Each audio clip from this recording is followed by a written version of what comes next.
கவனத்தை கவர்தல் என்னும் உளவியல். கவனத்தை கவர்தல் என்று ஒரு விஷயம். இந்த உலகத்தில் உள்ள ஒவ்வொரு உயிரினமும் கவனத்தை கவரவே விரும்புகின்றது. உண்மையில் இது ஒரு உளவியல் சார்ந்த விஷயம். ஒரு குழந்தையை எடுத்துக் கொள்ளுங்கள். தாய் தன்னை கவனிக்க வேண்டும் என்று அந்த குழந்தை தனக்கே உரிய முறையில் அழுகிறது, ஆர்ப்பாட்டம் செய்கிறது. கணவனின் கவனத்தை கவர்வதற்காக மனைவி சில கவன ஈர்ப்பு செய்கைகளை செய்கிறாள். அது அலங்காரமாக இருக்கலாம் அல்லது அழுகையாகவும் இருக்கலாம். அலங்காரம் பயன்படாத இடத்தில் அவள் அழுகையை ஆயுதமாக பயன்படுத்துகிறாள். இந்த உளவியலை சமூகத்திலும் கொண்டு போகலாம். ஒரு காரியமாக வேண்டும் என்று 10 பேர் சேர்ந்து கொண்டு ஒரு அதிகாரியிடம் சென்று விண்ணப்பம் தருகிறார்கள். பெரும்பாலும் கவனிக்கப்படுவதில்லை. 10 பேரும் சேர்ந்து கொண்டு சாலைக்கு நடுவில் உட்கார்ந்து மறியல் செய்கிறார்கள். அதிகாரிக்கு தகவல் போகிறது. எந்த அதிகாரிக்கு காத்திருந்து அவர்கள் விண்ணப்பம் தந்தார்களோ அந்த அதிகாரி இப்பொழுது இவர்கள் இருக்கும் இடத்திற்கு வருகிறார், பேச்சுவார்த்தை நடத்துகிறார். இதே உளவியலை தான் மந்தரை சொல்லிக் கொடுத்து கைகேயி பயன்படுத்துகிறாள். ராமனின் மகுடாபிஷேகத்திற்கு வேண்டிய ஏற்பாடுகளை செய்துவிட்டு தனக்கு பிரியமான கைகேயின் மாளிகைக்குள் நுழைகிறான் தசரதன். கைகேயின் அரண்மனை பணிப்பெண்கள் வரவேற்க தசரதன் கம்பீரமாக கைகேயின் மாளிகைக்குள் நுழைகிறான். வழக்கத்திற்கு மாறாக மாளிகை 2 கிடக்கிறது. யாழ் இசை அஞ்சிய அம்சொல் என்று கைகேயை கம்பன் இந்த இடத்தில் குறிப்பிடுவதற்கு காரணம், யாழின் நரம்புகள் மிக சரியாக இருக்கின்ற நேரத்தில் இனிய இசையை எழுப்பும். அந்த நரம்புகளில் ஒன்று அறுந்து போனாலோ துவண்டு போனாலோ இசை அபஸ்வரமாக ஒலிக்கும். கைகேயி என்கிற யாழின் நரம்பை மந்தரை துவண்டு போக செய்துவிட்டாள். இதனால் இனிமேல் தசரதன் கேட்கின்ற சொற்கள் எல்லாமே அபஸ்வரமான சொற்கள் தான் என்பதை குறிப்பால் உணர்த்துவதற்காக இந்த வார்த்தையை கம்பன் பயன்படுத்துகிறான். எதிர்மறை விஷயங்களை சொல்கின்ற பொழுது சில இடங்களில் இப்படி நேர்மறை விஷயங்களை பயன்படுத்துவது உண்டு. துவண்டு போய் கிடக்கும் கைகேயின் நிலை பார்த்து தசரதன் துடிக்கின்றான். அவளை கையோடு தூக்கி எடுக்கின்றான். தூக்கி எடுத்த கையை தூரத்தில் தள்ளிவிட்ட கைகேயி மின்னல் ஒன்று பூமியில் விழுவது போல படுக்கையில் விழுகிறாள். எப்பொழுதும் இனிமையாக வரவேற்பவள் இன்று ஒரு வார்த்தையும் பேசாமல் இருப்பதைக் கண்டு தசரதன் துடிக்கின்றான். என்ன நடந்தது? எதற்காக இப்படி இருக்கிறாய்? உன்னை இகழ்ந்து பேசியவர் யார்?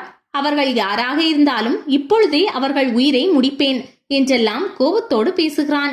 இதை கேட்டாலும் தசரதன் செய்வதற்கு தயாராக இருக்கிறான் என்பதை தெரிந்து கொண்ட கைகேயி அழுது கொண்டு, உங்களுக்கு என்னிடம் உண்மையிலேயே கருணை இருக்குமானால் முன்பு சொன்னீர்களே 2 வரங்கள், அந்த 2 வரங்களையும் கொடுக்க வேண்டும்.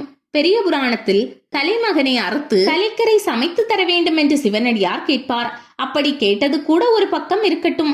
ஆனால் தந்தையும் தாயும் அந்த குழந்தையை அறுக்கும் பொழுது ஒரு சொட்டு கண்ணீர் கூட விடாமல் மகிழ்ச்சியோடு செய்ய வேண்டும் என்று கேட்பார் பாருங்கள். அதை போல தசரதன் வரம் தரும் பொழுது கொஞ்சம் கூட மனதிலே துன்பம் இருக்கக்கூடாது என்று கைகேயை கேட்கிறாள். உண்டு கொலாம் அருள் என் கண் உன் கண் ஒக்கின் பண்டைய இன்று பரிந்து அழித்தி என்ற வரியில் இந்த நுட்பம் ஒளிந்து கிடக்கிறது. இப்பொழுது தசரதன் மறுபடியும் ஒரு தவறு செய்கிறான்.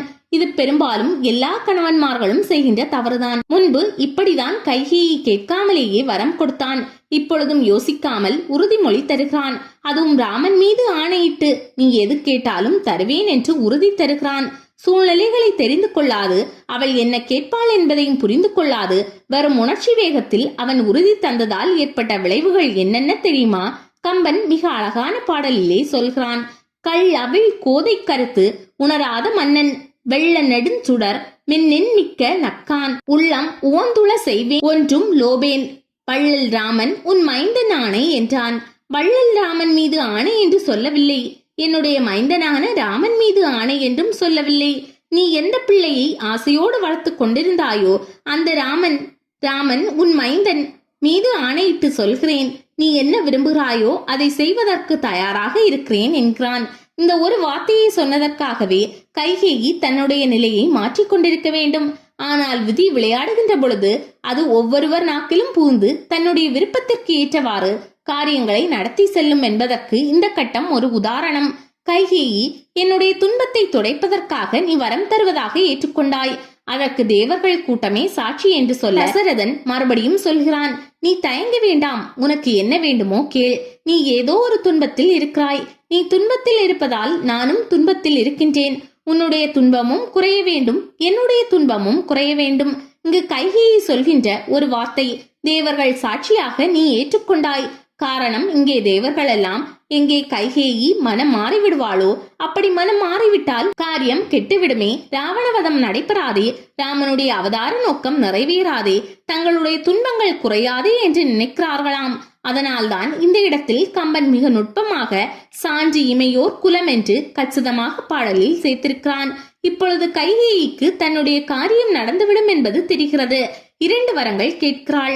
அந்த வரங்களை கம்பன் பாடலிலே காட்டுகிறான்.